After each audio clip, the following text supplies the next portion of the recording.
বিধানসভায় বিজেপির পরিষদীয় দলের বৈঠক মঙ্গলবার। বিরোধী দলনেতা শুভেন্দু অধিকারীর নেতৃত্বে এই বৈঠকে দলের বিধায়কদের উপস্থিতি রয়েছে উল্লেখযোগ্য। মঙ্গলবার সকাল 11টা নাগাদ বিধানসভা চত্বরে পৌঁছন বঙ্গ বিজেপির সহ পর্যবেক্ষক বিপ্লব দেব।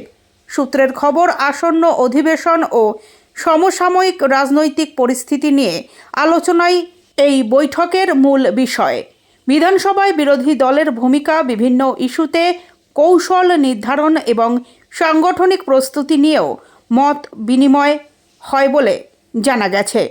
বৈঠকে দলের শীর্ষ নেতৃত্বের উপস্থিতি বিজেপির বিধানসভা কেন্দ্রিক সক্রিয়তা আরও জোরদার করবে বলেই রাজনৈতিক মহলের মত। যাকে নানা বিধানসভা নির্বাচনের দায়িত্ব দিয়ে সফলতার মুখ দল পেয়েছে অন্যতম কারিগর, বিশেষ করে লোকসভার পরে হরিয়ানার নির্বাচনে তার যে ভূমিকা, সাথে ধর্মেন্দ্র প্রধানজি, সেটা সবাই আমরা কৃতজ্ঞতা চিত্তে স্মরণ করি।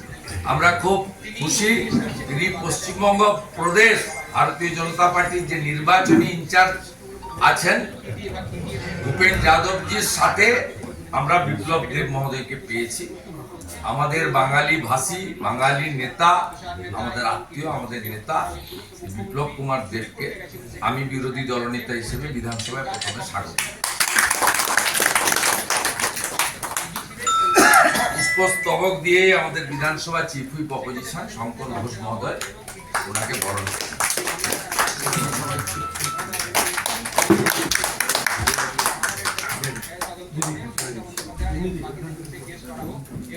আমাদের সহসভানেত্রী রাজ্য বিজেপি তথা আমাদের লড়াকু বিধায়িকা মাতৃশক্তি শ্রীমতী অগ্নি